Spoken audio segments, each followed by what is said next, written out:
Saluti a tutti, sono il professor Carlo Giaquinto del Dipartimento della Salute della Donna e del Bambino dell'Università di Padova. Noi abbiamo cominciato a lavorare con l'infezione d'HIV nei bambini 40 anni fa, abbiamo visto i primi casi a Padova, tra i primi in Europa nel 1984, quando l'HIV era proprio agli inizi, non esistevano le terapie, non si sapeva ancora nulla. Da allora abbiamo visto circa 1300 bambini nati da mamma HIV positiva,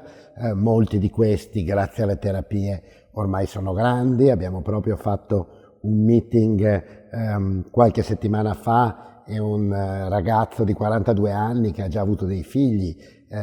con l'infezione da HIV è venuto a presentare la sua esperienza. E quindi però, nonostante la terapia abbia cambiato radicalmente la storia naturale dell'infezione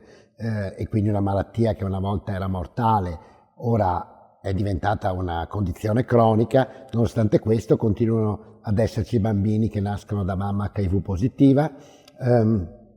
continuano ad essere bambini che nascono con l'infezione. In Italia forse un po' meno, ma anche ce ne sono anche nel nostro paese, però molti bambini nascono con l'infezione da HIV, circa 150.000 nei paesi ad alta prevalenza, soprattutto nei paesi africani.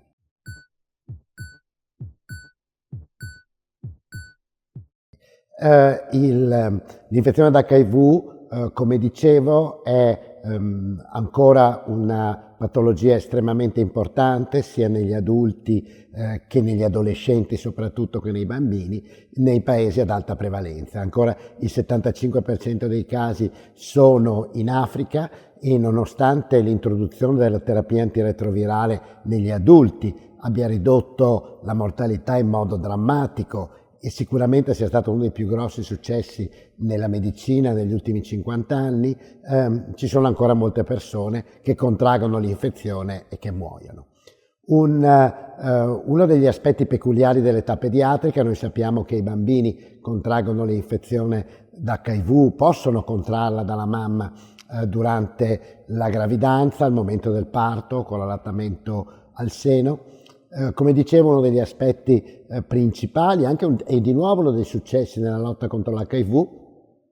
è stata la possibilità di ridurre la trasmissione verticale, quindi dalla mamma al figlio, utilizzando i farmaci antiretrovirali in gravidanza, e quindi ora la quasi totalità di bambini nati da mamma HIV positiva che assume la terapia sono bambini sani, bambini che non hanno l'infezione da HIV.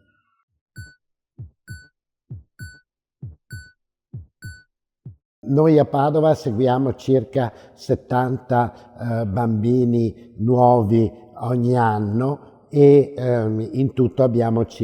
seguiamo circa sui 200 bambini. Non tutti hanno l'infezione da HIV, ma abbiamo ovviamente anche quelli che comunque seguiamo per un certo periodo che nascono da mamma HIV positiva. Parlare di infezione da HIV in Italia o comunque essere un centro di ricerca per l'HIV non può prescindere dal considerare questa una patologia globale e quindi non può prescindere anche dallo studiare, dal lavorare, dal collaborare con gruppi di ricerca che lavorano in Africa, fare ricerca in Africa. A Padova siamo fortemente collegati con la Fondazione Penta, che ha moltissimi progetti internazionali in Africa, ma sia come università che come azienda ospedaliera abbiamo delle collaborazioni, per esempio attraverso il QAM, anche che portano molti giovani medici e specializzandi a lavorare nei paesi africani e quindi a confrontarsi con l'infezione da HIV, con l'AIDS, come una patologia molto frequente e che richiede un approccio non solamente tradizionalmente medico e quindi diagnostico terapeutico, ma richiede un approccio globale che possa affrontare tutte le problematiche legate ancora a questa infezione. Ricordo lo stigma che è ancora molto alto e per poter in qualche modo prendersi cura di questi pazienti.